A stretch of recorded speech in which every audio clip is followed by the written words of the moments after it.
Hello, welcome back to my channel Pakis Tutorial. আজি মই তোমালোকক পঢ়াবলৈ গৈ আছো Flamingo bookৰ third poem Keeping Quiet by Pablo Neruda. So ভিডিওটো আৰম্ভ নকৰাৰ আগতে কৈ লওঁ যে মোৰ ভিডিওটো যদি ভাল পোৱা তেন্তে লাইক কমেন্ট শ্বেয়াৰ বহুতকে কৰি দিবা আৰু যদি মোৰ চেনেলত নিউকে আহিছা তেন্তে সাবস্ক্ৰাইব কৰিবলৈ একদম নাপাহৰিবা আৰু কাষত থকা বেল আইকনটো দবাই দিবা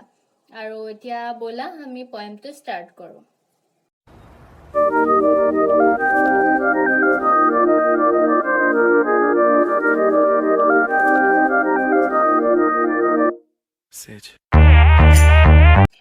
এতিয়া কওঁ যে পেবলো নেৰুডা এজন নোবেল প্ৰাইজ পোৱা ব্যক্তিক আৰু তেওঁ লিটাৰেচাৰৰ ওপৰত নোবেল প্ৰাইজ পাইছিল 1971 চনত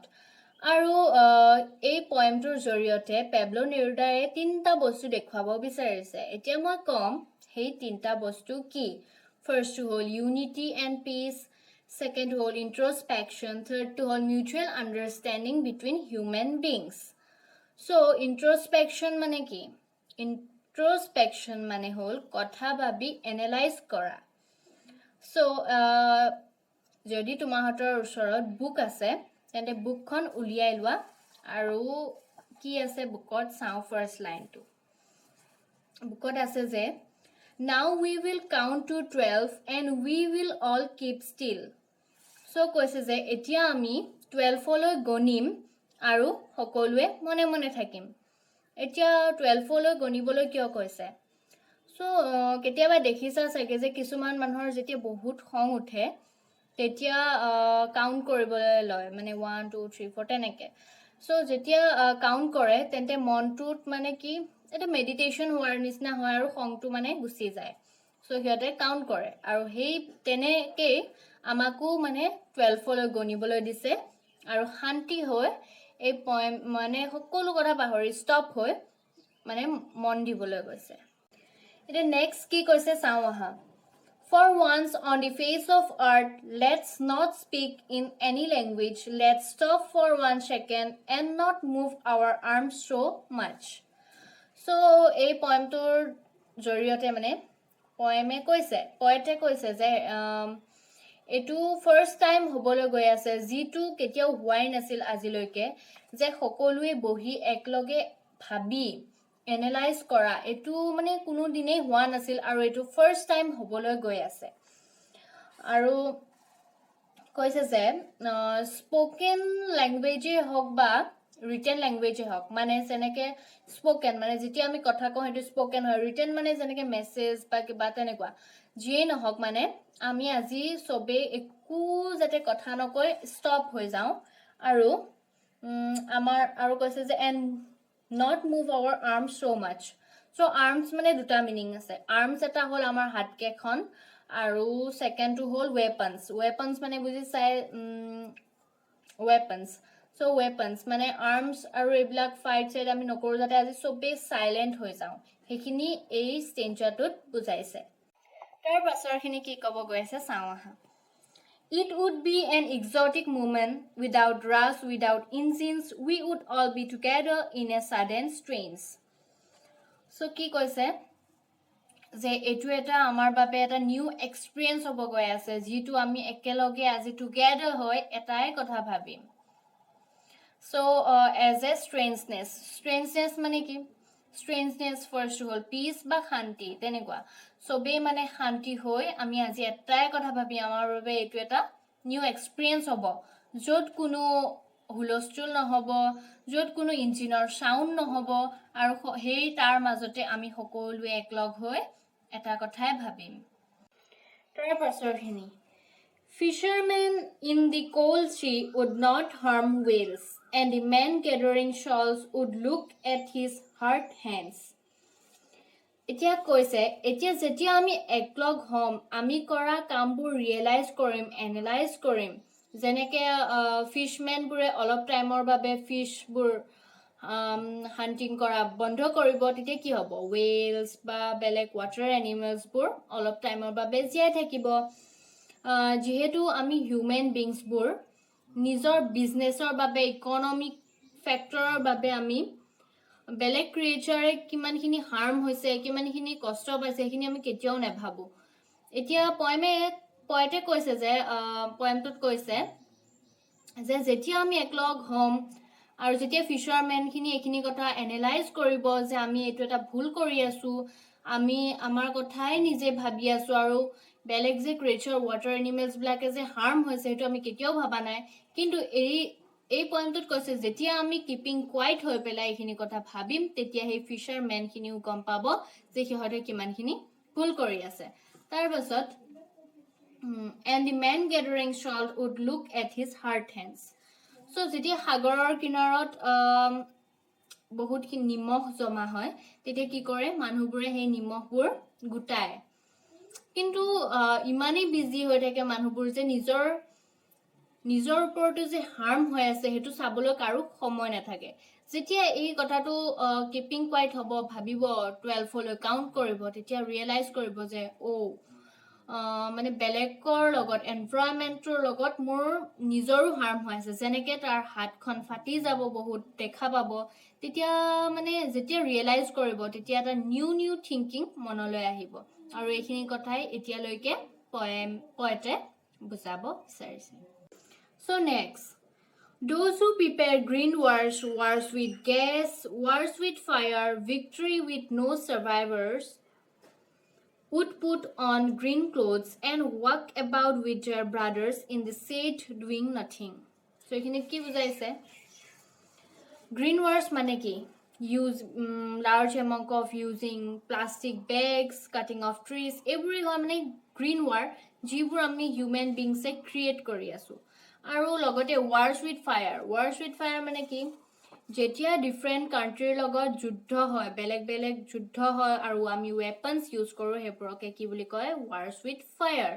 আৰু পয়েন্টত কৈছে যে এনেকুৱা ভিক্টৰিনো কিয় লাগে যত মানে সেলিব্ৰেট কৰিবলৈ কোনো নাথাকে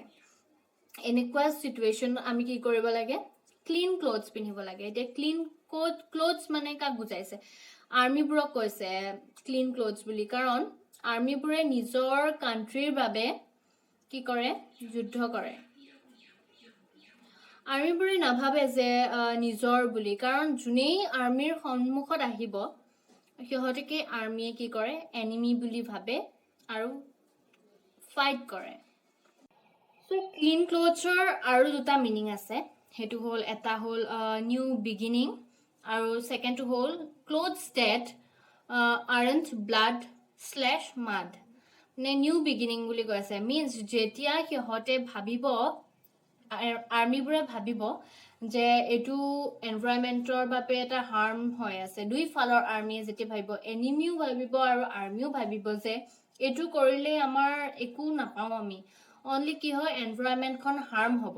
তেতিয়া কি কৰিব যেতিয়া এনালাইজ কৰিব এটো কথা আৰু ভাবিব যে এটো আমি ষ্টপ কৰিব লাগে এটো আমি কৰাটো বেয়া হৈছে তেতিয়া কি হ'ব দুই ফালৰ মানে গেট টুগেদাৰ হ'ব কিহতে একলগ হৈ পেলাই ইটোৱে হিটুক কি বুলি ভাবিব ব্ৰাদাৰ্স বুলি ভাবিব আৰু জিটো এটা ওয়াৰ সৃষ্টি হৈ আছে হেতু নাইকিয়া হৈ যাব কে নেক্সট কি কৈছে What I want should not be confused with total inactive. Life is what it is about. I want no truck with that. If you were not single-minded about keeping our lives moving and for once would do nothing, perhaps a huge silence might interrupt this sadness of never understanding ourselves and of threatening ourselves with death. So poete কৈছে যে মই বিচৰা নাই যে তুমি মোক মৰাৰ দৰে সাইলেন্স দিয়া সাইলেন্স লাইক এ ডেথ মানে কাৰণ লাইফ যিহেতু হিউম্যান লাইফসবোৰ কি চলি থাকে ন হেনেকুৱা হ'বলৈ দিছে একদম শান্তি এনেকুৱা দিবলৈ দিয়া নাই যেন এটাও মুখেদি মানি দিয়ে তেনেকুৱা নহয় এটো কৈছে যে তোমালোক সিঙ্গল মাইন্ডেড নহয় নিজৰ কথা নাভাবি আনৰ কথাও ভাবা যে আজি নিজৰ কথা ভাবি যিমান মানে ক্ৰিয়েচাৰ্স হাৰ্ন হৈছে বা কিবা হেবোৰ কথা নাভাবিও নিজৰ কথা নাভাবিও মানে বেলেগ মানে প্ৰাণীৰ কথাও ভাবা যাতে হেতুৱে মানে কৈছে তুমি সিঙ্গল মাইন্ডেড নহয় মানে কি মিউচুয়াল ৰিলেশনশিপত থাকি একলগ কৰি সকলো বস্তু তুমি ভাবা যে তুমি কি কৰি আছা, কি ভুল কৰি আছা, এনভাইৰনমেণ্ট কিমান হাৰ্ম হৈ আছে, ক্ৰিয়েচাৰ্ছ কিমান মৰি আছে, সেইখিনি কথাই পয়েটে বুজাব বিচাৰিছে এইখিনি কথা। তাৰ পাছত কি কৈছে চাওঁ আহা। Perhaps the art can teach us as when everything seems dead and later proves to be alive. আগৰ ষ্টেঞ্জাৰটোত কৈছিল যে পয়েটে ডেড চাইলেঞ্চ বিচৰা নাই, জাষ্ট বিচাৰিছে যে ছিংগল মাইণ্ডেড নহয়, বেলেগৰ কথাও ভাবিব দিছে। আৰু এই পেৰাগ্ৰাফটোত কৈছে যে মানুহক আৰ্টৰ দৰে হ'বলৈ দিছে, আৰ্টৰ পৰা কিছুমান কথা শিকিব দিছে। যেনেকৈ আৰ্টে আমাক কি দিছে, বহুতকেইটা ছিজন দিছে, যেনেকৈ ছামাৰ, উইণ্টাৰ, অটম, স্প্ৰিং এইবোৰ দিছে, হয়নে? এনেকুৱা নহয় যে আৰ্টে আমাক অনলি উইণ্টাৰে দি আছে, ছামাৰে দি আছে, তেনেকুৱা নহয়। কি হয়, কিন্তু এটা কথা, ছামাৰত কি হয়, বস্তুবোৰ এক্টিভ হৈ যায়, হয়নে? আৰু কি হয়, নিউ ভেজিটেশ্যনছ বোৰ বেছিকৈ ভালকৈ গ্ৰ' হয়, ল'ৰা ছোৱালীবোৰ দেৰিলৈকে বাহিৰত খেলিব পাৰে। কিন্তু উইণ্টাৰ ছিজনত কি হয়, অলপ বস্তুবোৰ শ্ল' হৈ যায়, হয়নে? চব মানে আনএক্টিভ হৈ যায়। কিন্তু এনেকুৱা নহয় যে চব মৰি যায়, তেনেকুৱা নহয়, একদম ষ্টপ হৈ নাযায়, কিন্তু মাজত এটা কি থাকে, ব্ৰেক থাকে। আৰু সেইটোৱেই পয়েটে ক'ব বিচাৰিছে যে আৰ্টৰ নিচিনা হোৱা, ইমান মানুহবোৰ মানে পইচাৰ পিছত মানে ইকনমিক ফেক্টৰে হওক বা বিজনেছৰ হওক ইমান দৌৰিব দিয়া নাই, অলপমান ব্ৰেক দিব দিছে। তেতিয়া কি হ'ব, এনভাইৰনমেণ্টখনো মানে অলপ শান্তি পাব। চ' পয়েটে কৈছে যে এটা নিউ বিগিনিং কৰা, আৰ্টৰ দৰে। আৰ্টে যেনেকৈ ৰৈছে, অলপ ভাবিছে, তাৰ পাছতে এটা নিউ ছিজন দিছে, তেনেকৈ তোমালোকো হিউমেন বিংছ হৈ পেলাই অলপ ৰৈ ভাবা যে কিমান হাৰ্ম কৰি আছোঁ, কিমান কৰা নাই, এইবোৰ ভাবি পেলাই এটা নিউ বিগিনিং কৰা। এতিয়া চাওঁ আহা লাষ্ট পেৰাগ্ৰাফটোত কি কৈছে। Now I will count up to 12 and you keep quiet and I will go. এতিয়া কৈছে যে এতিয়া মই যিহেতু তোমালোকক বহুতখিনি বস্তু শিকালোঁ, বুজালোঁ, এতিয়া তোমালোকে এনালাইজ কৰা, তোমালোকে ভাবা, আৰু মই এতিয়া চাওঁ। এইখিনি কথা কৈ পেলাই পয়েটে পয়েমটো ফিনিছ কৰিলে। চ' নাজানো বুজি পালানে নাই, কমেণ্ট কৰি জনাবা বুজিলানে নাই। যদি নাই বুজা তেন্তে কমেণ্ট কৰিবা, মই আৰু ভালকৈ বুজাবলৈ ট্ৰাই কৰিম। আৰু লগতে কওঁ যে মোৰ ভিডিঅ'টো মই ক'লোৱেই আগতে যে লাইক কমেণ্ট শ্বেয়াৰ কৰি দিবা, আৰু কমেণ্ট দিবা যদি বুজি পোৱা নাই মোক, তেতিয়া মই আৰু বুজাই দিম আৰু। চ' এইখিনিয়ে কৈ মোৰ ভিডিঅ'টো চেছ কৰোঁ। Thank U.